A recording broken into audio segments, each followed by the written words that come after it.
에베소 1장 말씀 한번 좀 보십시다. 그 한국 성경의 이 내용을 읽고 나서 우리가 어떤 영적인 계시 안으로 들어간다는 게 쉽지 않아요. 이게 왜 그러냐면 이 문자 자체가 가리키는 계시들이 있는데 이것을 우리가 다 한국 언어에는 놓치고 있기 때문인데, 일단 조금 이 부분을 좀 설명해 보십시다. 에베소 1장을 보면은 그 바울이 이제 교회를 위해서 이제 기도하는 부분을 조금 읽어 보십시다. 여기를 사도적 기도라고 하는데 1장 17절에 보면 우리 주 예수 그리스도의 하나님 영광의 아버지께서 지혜와 계시의 정신을 너에게 주사 하나님을 알게 하시고 너의 마음을 밝히사 그의 부르심의 소망이 무엇이며 성도 안에서 그 기업의 영광의 풍성이 무엇이며. 자, 그리고 난 다음에 이제 바울이 설명하고 있는 19절에 나오는 다양한 능력, 다양한 힘의 종류들이 있는데, 여기 보면 이렇게 돼 있어요. 그 힘의 강력으로 역사하심을 따라 믿는 우리에게 베푸신 능력의 지극히 크심이 어떤 것을 너희로 알게 하시기를 구하노라. 그 능력이 그리스도 안에서 역사하사 죽은 자들 가운데서 다시 살리시고 하늘에서 자기의 오른편에 앉히사 21절 모든 정사와 권세와 능력과 주관하는 자와 이 세상뿐 아니라 오는 세상에 일컫는 모든 이름 위에 뛰어나게 하시고. 이제 한국 이 한글이 가지고 있는 한계는, 예를 들어 여러분들에게 이제 제가 이제 이 19절의 말씀을 19절 20절의 말씀을 여러분들에게 설명해 보라고 이렇게 부탁을 드리면은 정확하게 이 힘의 강력, 능력, 역사 이런 것들을 구체적으로 설명할 수 있는 사람이 많지 않아요. 근데 바울은 이 모든 걸 구별해서 쓰고 있단 말이에요. 이제 우리가 이제 지금 한글 성경으로는 읽는데 오늘 새벽에도 그런 얘기를 함께 나눴지만은, 자, 초실이다. 성경에서 말하고 있는 초실, 그럼 첫 열매에 대한 내용, 그 다음에 유월, 패삭, 길갈, 이런 모든 것들이 다 수콧, 이게 대체 무슨 뜻일까? 여러분, 우리가 이제 한글로 이거를 읽게 되면은 이 내용의 관역을 정확하게 맞추기가 어렵다는 거예요. 이게 왜 중요하냐? 주님께서 잠언에 이런 말씀을 하셨습니다. 사람이 상황에 합당한 말을 해야 된다. 그러니까 지금 사단의 거짓말의 수준이 우리의 언어의 영역에 물려서, 특별히 우리의 생각, 특별히 로마서 8장에서 얘기하고 있는 그 육의 생각과 영의 생각의 영역이 있습니다. 근데 이제 우리가 말씀이 영인데 이 말씀이 가르치는 진리의 빛 가운데 정확하게 우리의 생각들을 분별하고 분별해내면 우리가 입에서 정확한 언어가 나가요. 그런데 이제 정확하게 그 관역을 맞추는, 그 내관을 맞추는 정확한 언어를 우리가 잘 사용을 못합니다. 정직히 얘기하면은 기도자도 그렇고 예배자도 그렇고 설교자도 그렇고 능력을 쓸 때 힘을 쓰고 힘을 쓸 때 역사를 쓰고 역사를 쓸 때 권세를 쓰고 권세를 쓸 때 파워를 쓴단 말이야. 근데 그러면은 이거를 어떻게 우리가 구분할 수 있느냐의 문제가 있단 말이죠. 그러니까 우리가 성경을 읽을 때 사실은 우리가 지금 6월절에 대한 그 토라 포션을 읽었는데 이게 왜 리사널 14일부터 시작되는지, 그리고 15일부터 무교절을 시작되고, 그리고 안식구 첫날이 조실절이고, 그 모든 날들이 다 오메르로 연결되는데 이 오메르라고 하는 게 뭔지, 그리고 이 오메르가 50번째 되는 그 날이 오순이라고 하고, 그 오순절 가리켜 우리는 교회의 생일이라고 하는데 왜 그때 교회가 탄생했는지, 그리고 왜 이스라엘 백성들은 60만이 군대로 나왔는지, 왜 하필 60만인지 50만이면 안 되는지 40만이면 안 되는지, 왜 그 패스 오버 하는 그날 저녁을 여호와의 저녁이라고 했는데 그날이 왜 430년 되는 바로 그날인지, 이런 것들을 우리가 구체적으로 읽어내야 된단 말이에요. 근데 우리는 이걸 읽어내기가 어렵단 말이에요.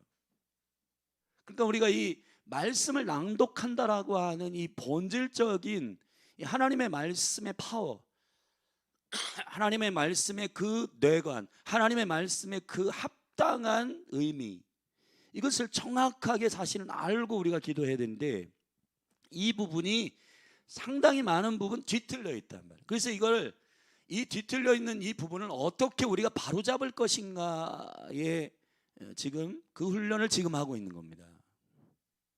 여러분, 사실 우리가 이제 커뮤니케이션이 안 된다라고 하는 게 이제 바벨론의 사건이 그 대표적인 사건인데, 소통이 안 되잖아요. 소통이 안 되면 어떤 일을 성취하기 위해서 그 일을 정확하게 이해하지 못할 뿐만 아니라 그 일을 그르치게 된다는 겁니다. 이걸 조금 더 구체적으로 여러분이 설명드리면은 이 에베소 1장을 좀 표시해 놓고 그 이사야 40장 한 군데를 좀 보십시다. 이사야 40장 보면 되게 유명한 말씀이 나와요. 이사야 40장 맨 마지막 절을 좀 한번 보십시다.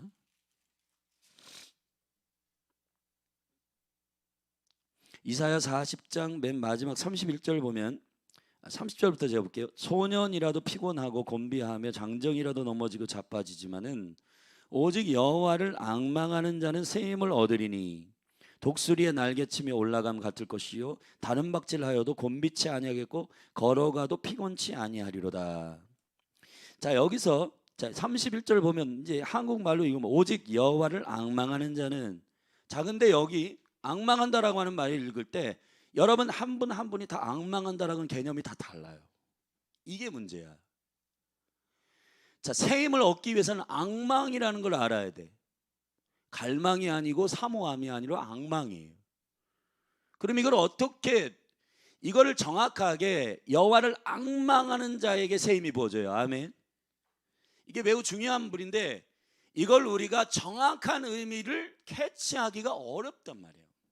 왜냐하면은 이미 다 각각의, 이게 이제 본질적으로 얘기하면 선악과 문제부터 시작해서 제가 주일날 그 문둥병 얘기를 했지만은 여호와의 소원과 동일한 소원을 가지려고 하는 우리의 마음이 없기 때문에 이 바벨탑의 사건을 주님 일부러 하신 거예요. 무슨 얘기냐면은 여호와의 의도는 흩어져라인데 사람들은 안 흩어지려고 해요. 그러면은 여호와의 소원과 우리의 소원이 다르기 때문에 만약에 여호와의 말씀의 권능이 그대로 그 정곡과 뇌관을 찌르는 말씀의 권능이 그저 살아있으면은 이루어지게 된단 말이에요. 그래서 주님이 이 조치를 어디서부터 시작했냐 하면은 중앙에 있는 생명나무와 선악과를 먹고 사람이 타락한 이후에 그룹들 화영검을 통해서 생명나무의 열매를 못 먹도록 가로막았단 말이에요. 왜냐하면은 선악과를 먹은 상태에서 생명나무 먹잖아요. 그 생명의 능력은 여전히 살아있는데 하나님의 계획과 의도하고는 상관없이 일이 이루어지게 된단 말이에요. 그렇기 때문에 바벨탑 사건도 똑같아요. 신할 평지에서 많은 사람들이 우리가 저 꼭대기에 도달하자, 여호와의 의도를 밝혔어요. 흩어져라.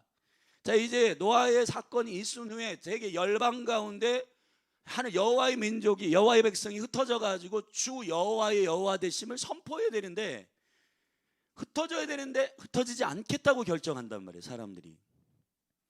그러면은 하나님께서 이 여호와의 소원과 여호와의 의도하고 다른 이 사람들을 어떻게 해야 되냐면 언어는 그대로 있고 능력은 그대로 있는 상태에서는 만약에 소통이 되기 시작하면 걷잡을 수 없는 일이 일어난단 말이에요.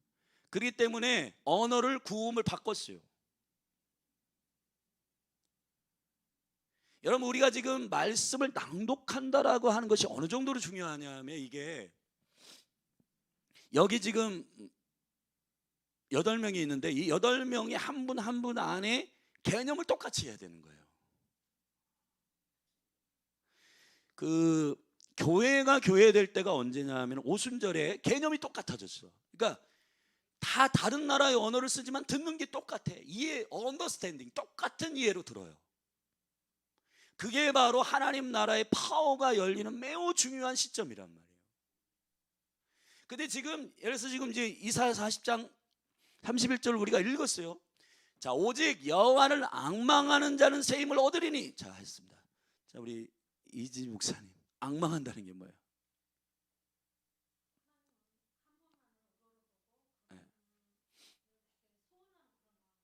아, 자, 자, 자 그런 이게 앙망한다라고 하는 개념이 있는데 그 중에서 지금 많은 부분 겹치게 했지만 잘 설명하셨어요. 지금 하나님을 소원하는 거. 네. 우리 현빈 형제 같은 경우, 자, 여호와를 앙망하면 새 힘을 얻는데 그러면은 앙망하는 조건이 합일돼야 되잖아요, 그렇죠? 앙망이 뭘까요? 자, 읽었어. 자, 앙망하는 자는 새 힘을 얻는다. 그러면 앙망을 내가 가져야 되는데 앙망이 뭘까요? 그냥 아는 대로 이거 지금 뭔가 정답을 구현해 내려고 하는 게 아니고 바라보는 것. 저는 정답을 알아요. 전 정답을 알아. 왜냐하면 이 언어가 가지고 있는 본래의 그 언어를 아니까 이게 무슨 뜻이 정확히 알아요. 근데 이제 바라보는 것, 그 다음에 마음에 주님을 갈망하는 것. 우리 두선 형제 어떤?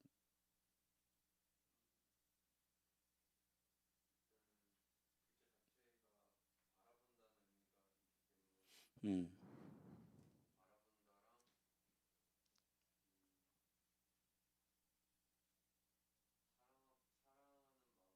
오케이. 간절한 마음으로 여기 이제 덧붙여졌죠. 간절한 마음으로 그다음에 여호와를 기대하는 것. 자, 자 이렇게 여기 이제 학생들한테 물어봤습니다. 자, 여러분들이 말이 틀린 건 아니야. 그러나 완전히 맞진 않아. 이게 문제야 이제. 자, 각자가 이해하는 걸 하겠죠, 그죠? 그렇지 않을까요? 자, 그러나 여기서 이사야 선지자가 쓰고 있는 언어는 앙망한다는 말은 카바라는 말이 말이에요. 이게 카바라고 하는 말이 무슨 얘기냐면 여호와께서 그 의미를 얘기하실 때까지 기다린단 말이에요. 자, 새 힘을 주신다. 자, 여기서 그러면 또 한 가지 물으십시다. 자, 이게 제가 이거를 깐깐하게 여러분에게 다루려고 하는 게 아니고 바울 사도들의 기도를 보면 굉장히 언어를 디테일하고 정확하게 쓰고 있거든요. 근데 우리는 왜 우리의 언어와 이런 말씀, 이 말 한마디 한마디 1.1핵 이것을 왜 이렇게 교차해서 쓰거나 아니면 내 의도에 따라 언어를 배워라는가? 내가 이해하고 있는 언더스탠딩이 아니라 성령은 언더스탠딩의 영인데 하나님의 이해를 우리에게 주시는 영이시잖아요, 그죠? 그러면 그분이 주시는 그 이해를 가져야지만이 그 말씀이 가지고 있는 파워가 열릴 거예요. 그렇지 않을까요? 자, 하나님의 얼굴을 구한다, 기다린다, 바라본다. 틀린 말이 아닌데 정확하진 않죠. 이게 문제인 겁니다. 또 좀 한 가지 더 그러면 물어볼게요.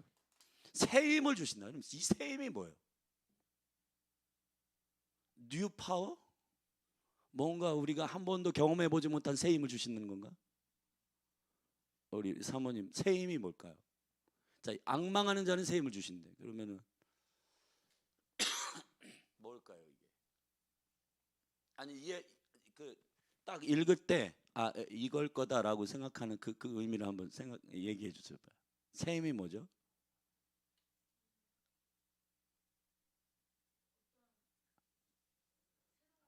새로운 새로운 힘. 아, 예, 예. 예. 우리 아까 고미 전사님 말씀 같이 잘 읽어주셨는데 새 힘이 뭘까요?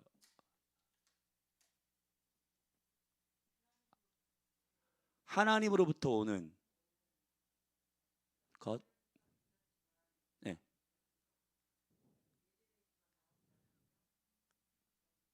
네. 내재되어 있지만은 나오지 않았던 것. 오. 우리 유해 전사님 어떻게 생각하세요? 새 힘을 주신다라고 할 때 이 새 힘은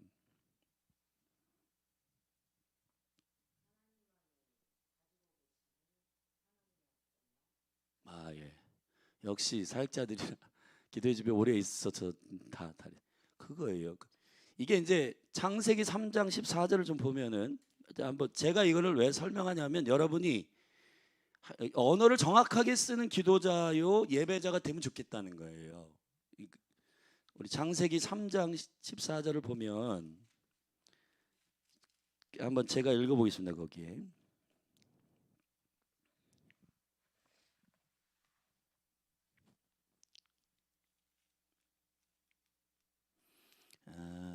잠깐만. 창세기 4장 12절 4장 12절에 보면은 이 새 힘이라고 하는 코후라고 하는 단어를 썼는데 첫 번째로 거기 제가 읽어볼게요. 4장 12절에 보면은 네가 밭 갈아도 땅이 다시는 그 효력을 내게 주지 아니할 것이야. 효력이란 말이 똑같은 말인데, 그러니까 예를 들어서 하나님의 창조하신 새가 있다. 그러면 새를 창조하신 본래의 목적에 따른 힘, 그거를 코어라 그래. 효력이라 그래. 그걸 새 힘이라고 그래. 그러니까 여호와를 앙망하는 자는 본래 하나님의 창조하신 본래의 그 능력과 영광을 경험하게 된다는 거예요. 이해되세요? 여기서 지금 죄를 지은 사람들이 밭을 갈아도 효력이 안 나와. 왜 효력이 안 나와요? 자, 이 대전이라는 땅의 원래의 효력은 하나님의 뜻대로 질서대로 잘 밭을 갈고 하면은 이 땅에서 막 오이도 나오고 막 벼도 나오고 막 포도도 나오고 해야 되는데, 이 땅이 가지고 있는 본래의 능력을 드러내는 것, 그것이 코라고 하는 히브리어의 새 힘이란 말이에요. 새 힘. 본래의 하나님으로부터 계획된, 하나님으로부터 설정된, 이해되세요? 설정된 바로 그 힘이요. 그래서 여호와를 앙망하는 자는 바로 그 코가 나온다. 자, 우리가 이 사실을 우리가 알았다 한번 치십시다. 자, 우리가 보통 어떤 기도를 하거나 아니면 어떤 대화를 하거나 할 때, 사람들과 멘토를 할 때도 그렇고 어떤 사람과 대화할 때도 그렇고 내가 이해하는 개념 안에서 이 사람을 설득시키려고 할 때가 많잖아요. 그렇지 않아요? 그러나 예를 들어서 하나님께서 지금 우리에게 주시는 이 하나님의 언어 한마디 한마디를 하나님의 언어 한마디 한마디를 우리가 정확하게 사도들처럼 알고 있다면, 교회를 향해서 기도할 때에도 그 교회를 향한 영적 형편과 또 그 교회가 지금 필요한 그 기도와 또 그 영혼이 지금 영적으로 갈망하고 있는 것에 대한 필요를 정확하게 선언해 줄 것이고, 이해되죠? 왜 바울은 에베소 교회를 향하여 기도가 다르고 골로새 교회를 향하여 기도가 다르고 빌립보 교회를 향하여 기도가 달랐는가? 하나님의 성령, 다시 말하면 그 아시아의 7교회를 향해서도 너무 디테일하게 교회의 체질과 교회의 형편과 교회의 영적인 상태와 이런 걸 어떻게 그렇게 정확하게 분별하고 그렇게 표현하고 있는가? 에베소 교회를 향해 첫사랑을 네가 잊어버렸다. 어디서부터 너희가 떨어졌는지를 정확하게 생각하여 회개하면 낙원에 있는 생명의 나무를 먹을 것이다. 자, 이러한 선언들 말이에요. 자, 이러한 선언들이 누구에 의해서 대언되고 있고 누구에 의해서 지금 이해되어져서 교회에게 지금 기도되어지고 있는가, 선포되고 있는가를 정확하게 인지하는 영들이 필요한 거예요, 우리 안에. 근데 지금 문제는 뭐냐 하면은, 저도 옛날에 경배와 찬양이나 이런 데 이렇게 가면 그때 예배 인도자들이 쓰는 언어들이 굉장히 유행하는 언어들이 많았단 말이에요. 근데 이 유행하는 언어들이 이 교회와 이 나라 민족에는 필요하지만은 또 다른 형편과 또 다른 영적인 상태에 있는 영혼들에게는 이 말이 고스란히 필요한 건 아닌데, 이걸 그대로 여기 가서도 똑같이 기도하고, 이걸 가지고 또 다른 데서 똑같이 하고, 이 사람은 지금 어떤 그 내면의 깊은 교만과 관련되어 있는 어떠한 시험에 빠져 있거나 한데, 이 사람이 어떤 모임에 가서 아 저거 언어 대단한데 좋은데 저거 조금 은혜 받았어 한다고 해서 이 언어를 여기다 갖다 쓰면은 안 맞는단 말이에요. 그런 경우가 많았어요. 지금도 그런 경우가 많아요. 많은 예배자들과 기도자들이 주소 들어서 이거를 이 시간에 여기에 합당한 말인데 이거를 가져다가 여기도 쓰고 저기도 쓰고 저기도 쓰고 여기도 쓰고 다 쓴단 말이에요. 그러나 사도들은 그렇게 하지 않았다는 겁니다. 사도들은 어떻게 했냐? 그때 그 시에 여호와께서 여호와를 앙망하며 계속해 주의 얼굴을 구할 때 그 성령께서 아멘 그 교회에게 하시는 말씀을 말씀하시고 그 말씀을 대언하는 입으로서의 대언이 있었고, 그리고 그들이 기도하기를 시작할 때 성령님께서 그들의 입술을 사로잡아 기도하게 하시는 그 대언들이 그 교회에 너무너무 합당한, 아멘. 예를 들어서 우리가 육체도 여드름 피부가 있으면 여드름 치료제를 발라야 되는 거잖아요. 무좀약 바르면 안 되잖아요. 근데 비스무리하게 생겼다고 해서 다 갖다가 여드름에다가 무좀약 바르고 무좀에다 여드름 바르고 그렇게 할 수는 없잖아요. 그렇듯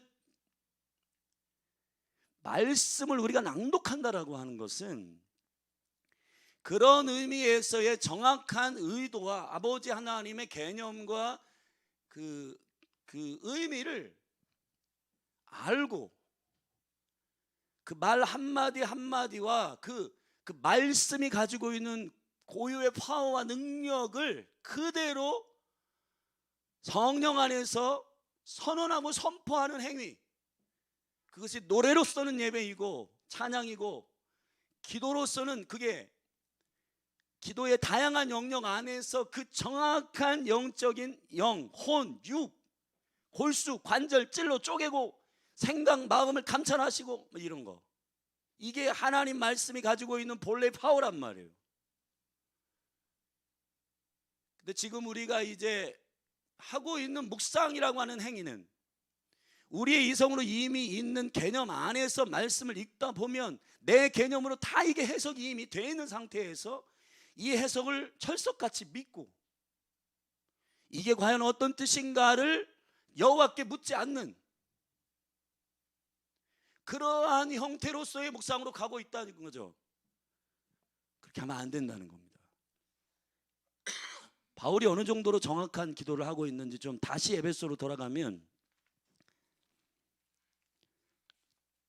아마 사모님께서 중보기도 강의할 때 이 부분을 좀 설명한 것 같은데 19절에 그의 힘은 이스키스라는 말을 썼단 말이에요.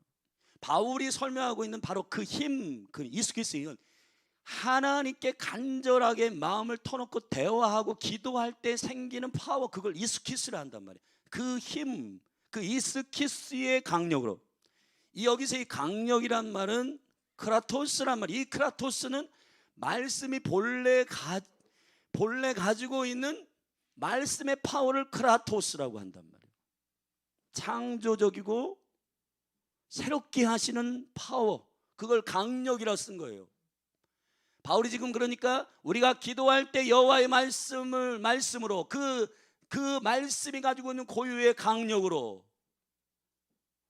역사하심을 따라, 여기서 역사라고 하는 말이 무슨 뜻이냐면은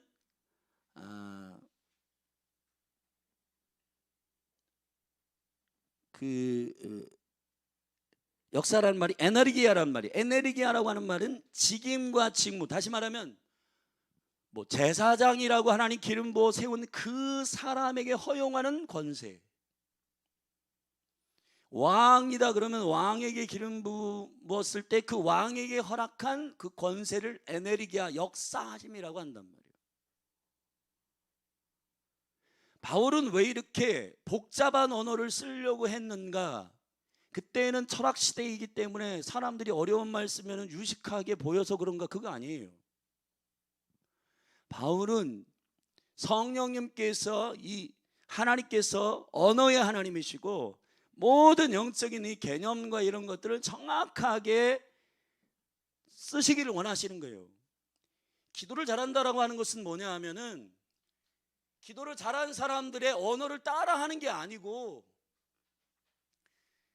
그때의 성령님께서 그에게 말씀하시는 것을 그대로 이해하여 선언하는 것, 그것이 기도를 잘하는 거란 말이에요. 근데 지금 한국 교회나 전반적으로 저 사람 멋있어. 저도 그랬어요. 옛날에 이 예배 인도자 하스테반 선교사님 이런 분들, 오야 저 언어를 쓰는 게 다른데. 그러니까 그 언어들을 그냥 막 이렇게 따라 한단 말이에요. 근데 따라 하는데 그러한 상황과 형편에 맞지 않는데도 그냥 한단 말이에요. 막. 예를 들어서 우리 보통 막 이렇게 하잖아요. 할렐루야, 할렐루야, 샬롬, 할렐루야. 근데 이 언어가 가지고 있는 본래의 파워와 능력과 영광이 가지고 있는 것 안에서의 정확한 마음의 무게를 가지고 쓰고 있지 않단 말이에요. 믿음이 동반되지 않겠죠. 그럴 때에는 그냥 이게 제가 여러분들이 지금 언어학을 설명하는 게 아니고 성령이 일하시는 교회를 향한 그 계획과 또 교회를 향해서 정확하게 알리고자 하시는 전략, 그것이 성령과 말씀이 전략인데 그것을 우리가 정확하게 알고 쓰자라고 하는 의도에서 이 말씀을 드리는 겁니다.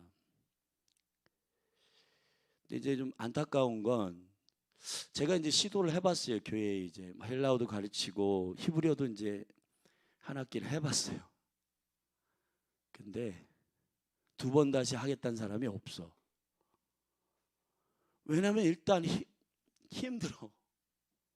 이게 무슨 언어인지를 모르는 상태에서 이걸 배우려고 하다 보니까, 그런데 그거보다 조금 더 본질적인 목적을 가지고 있으면 이 모든 어려움이 돌파될 텐데 그 어려움을 돌파할 수가 없는 거예요. 왜냐하면 일단은 언어를 배운다라고 하는 게 부담이에요. 우리 특별히 한국 사람들은 언어에 대한 트라우마가 있잖아요.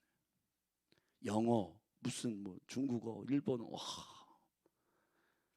근데 여러분 이게 좀 함정인 것 같아요. 여러분이 지금은 시대가 좋아져서 이 히브리어와 헬라어의 원어를 여러분들이 앱 같은 걸 잘 골라서 깔기만 하면 그 언어가 본래 어떤 의도를 갖고 있는지를 다 해석해 줘요.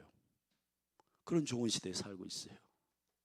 그러니까 여러분이 히브리어나 헬라어를 완전히 정복하지 않아도 그 본래의 그 말이, 그 언어가 가지고 있는 본래의 의도나 그 뜻을 알 수 있도록 하는 도움을 여러분 받으시고, 성경을 읽을 때 한국 성경으로 한번 읽고 이해가 안 되면 조금 저는 표준 세번역을 좀 보는 편인데 표준 세번역을 좀 보고, 우리말 성경까지는 좀 아닌 것 같아요. 왜냐하면 너무 쉬운 언어로 이걸 변화시켜 놨기 때문에. 그래서 표준 세번역 정도, 아니면 제가 여러분이 추천하는 거는 성경 중에 오히려 지금 카톨릭 성당에서 쓰고 있는 공동 번역이라고 하는 성경이 있어요. 근데 이 공동 번역 성경이 오히려 원어의 의미에 가깝게 성경을 해석해 놨단 말이에요. 그러니까 여러분 서점 같은 데, 크리스찬 서점 같은 데 가면은 공동 번역 성경을 살 수가 있습니다. 그러니까 그런 성경을 한번 읽고, 표준 세번역 읽고, 그리고 다른 번역본을 읽고, 킹 제임스 버전이라든지 이런 다른 번역본을 한 번 더 읽고, 누락돼 있거나 아니면 이 전체적인 흐름 안에서 그 개념을 명쾌하게 하는 번역본을 한 번 더 읽고 난 다음, 이게 좀 알고 싶어. 예를 들어 힘, 능력, 역사, 권세, 이거 다 다른데 무슨 의미일까? 그러면 요즘에는 잘 찾아보면 앱이 있어요. 그러니까 그 원어를 정확하게 그 의미가 무엇인지를 그 어근까지 파악해주는 그 앱이 있어요. 성경 번역 앱이. 그러니까 그런 것들을 잘 찾으셔서 여러분들 읽으시라. 여러분 뭐 목회자가 되거나 신학 박사가 되라 그런 얘기가 아니라 제 의도는 이 말씀이 본래 가지고 있는 그 의미와 개념을 쓸 줄 아는 기도자와 예배자가 되기 위해서는 정확하게 그 의미와 그 개념을 알아야 되잖아요. 할렐루야. 그래서 여러분들이 조금 어려운 마음이 들지라도 이걸 돌파하셔서 도움을 좀 받으시면 돼요. 이 앱 같은 거는 좀 유료 같은 경우는 그렇게 비싸지 않아요. 한 10,000원이면 깔 수 있는 정도. 그러니까 여러분들이 그렇게 깔아서 오늘 읽어야 할 하나님의 낭독된 말씀을 번역본으로 한 번 더 읽고 또 원래 이런 뜻이었구나 라고 하는 것을 여러분들이 한 번 더 상고하고 창념하는 그런 은혜가 있게 되기를 바랍니다. 아멘. 그 낭독에 대한 어떤 일종의 강의 같은 건데 간단히 살폈고, 그러면 그 부분에 대해 바울이 디모데에게 부탁한 말씀을 한번 읽어보십시오. 그리고 10분 정도 쉬십시다. 디모데 전서 4장을 한번 보면은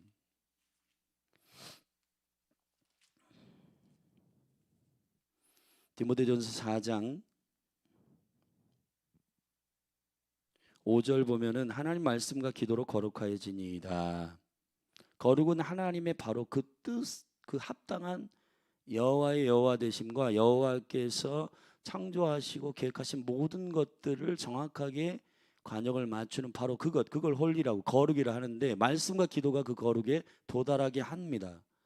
근데 디모데에게 바울이 뭐라고 얘기를 쭉 하냐면 10절부터 좀 제가 보면, 이를 위하여 우리가 수고하고 진력하는 것은 우리의 소망을 살아계신 하나님께 두미니 곧 모든 사람 특히 믿는 자들의 구주이시라. 네가 이것들을 명하고 가르치라. 누구든지 네 연수함을 없이 여기지 못하게 하고 오직 말과 행실과 사랑과 믿음과 정절에 대하여 믿는 자에게 본이 되어 내가 이를 때까지 읽는 것과 권하는 것과 가르치는 것에 창념해라 이렇게 돼 있어요. 창념해라, 이건 프로세코라는 말인데 이게 무슨 얘기냐면 전심전력하여 그 뜻을 알아내라. 여러분 이게 매우 중요합니다. 누가 설교를 잘하는 사람일까요? 여러분 말을 잘하는 사람이 설교를 잘하는 게 아니라 창념해서 그 비밀을 말하는 사람, 원래 하나님께서 말씀하시고자 하신 그 의도를 정확하게 알려주는 사람이 설교를 잘하는 겁니다. 그러니까 그런 차원에서의 제자인 디모데에게 지금 말하고 있고, 14절에 네 속에 있는 은사 곧 장로회에서 안수받을 때 예언으로 말미암아 받은 것을 조심없이 말며, 이 조심없이 말며 원어에 보면은 그걸 정확하게 이해를 해야 된다. 그러니까 디모데에게 예언된 말씀 있잖아요. 그거를 조심스럽게 이건가 자기 어떤 상상 안에서 그렇게 하지 말고 정확하게 그 뜻을 이해하고 달려들어서 그 뜻을 알아내고 그렇게 하라는 거예요. 아멘. 그렇게 하고 15절에 이 모든 일에 전심전력하여 너의 진보를 모든 사람에게 나타내라. 아멘. 여러분 바울이 디모데에게 목회자인, 말씀을 선언하고 상담을 해야 되고 목양을 해야 되는 목회자에게 권고하고 있는 것이 바로 하나님의 너에게 주신 바로 그 뜻을 전심전력해서 알아내고 그것을 정확하게 성도들에게 말씀과 기도로 구현해내고 그것을 선포하고 기도하고 가르치고 읽고 하라는 거예요. 그게 바울이 디모데에게 부탁한 매우 중요한 목양적 전략이란 말이에요. 그렇죠? 예, 선하신 여러분 여기까지. 그러면 어떻게 되냐? 네가 네 자신과 가르침을 삼가 이 일을 계속하면 이것을 행함으로 네 자신과 네게 듣는 자를 뭐 하리라? 구원하리라. 할렐루야. 구원하리라. 여러분 기가 막힌 권고입니다. 근데 우리가 읽는데도 우리가 읽는 내용을 몰라. 왜 숲곳에 갔는지, 왜 라암새 성인지, 왜 430년인지 우리가 읽는데도 우리가 모르는데 그냥 넘어가고, 이것을 여러분 성도들이 몰라, 이게 잘 그냥 그런 게 있어. 그냥 왜 길갈인지, 왜 다시 여호수아에게 할례를 시켰는지, 이런 내용에 대한 내용은 우리가 하나도 모르는데 그냥 성경을 읽어요. 그러면은 그건 낭독이라기보다는, 죄송하지만 우리가 조금 더 말씀을 갈망하며 주님 앞에 사모하는 마음을 가지고, 아멘, 정말 말씀을 사랑하고, 이 수준이 1세기 교회의 말씀이 흥황한 수준이란 말이에요. 지금 우리가 얼마나 말씀을 향하여 현저하게 갈망이 떨어져 있는지 아시겠죠? 거짓 말씀을 읽어도 무슨 뜻인지 모르는 그러한 형편과 상황에 놓여 있고, 그걸 가지고 기도한다는 겁니다. 이게 문제야. 물론 성령님께서 우리를 무지한 곳에서 자유케 하셔서 지식을 주시고 지혜의 말씀으로 우리를 인도하시고 때에 따라 그것을 깨닫게 하시고 하세요. 그러나 여러분, 창념하고 깊이 있게 말씀을 연구하고 하는 것은 저와 여러분의 몫입니다. 아멘. 말씀에 미치십시오. 그러면 교회는 반드시 그 합당한 말을 듣게 될 것이며, 교회는 성령이 하시는 말씀을 듣는 몸이기 때문에 그 합당한 말씀과 능력 안에서는 반드시 영혼들이 깨어 일어나고, 할렐루야, 마지막 때는 이것이 현저하게 어떻게 나타나? 아들의 음성을 듣는 자는 다 살아나리라. 살아납니다. 할렐루야. 기도하십시다. 하나님 감사합니다. 말씀을 낭독하고 또 이 말씀을 창념하고 깊이 있게 연구하는 우리의 주님께로부터 받은 사명에 대하여 충성하고, 또 이 말씀을 너무너무 사랑하는 마음을 가지고 존중하며 성령 안에서 그 아버지의 의도를 들을 때까지 기다리고 인내해내며 앙망하는 자들이 일어날지어다. 그래서 새 힘을 얻는 역사가 있게 해 주옵소서. 예수님의 이름으로 기도했습니다.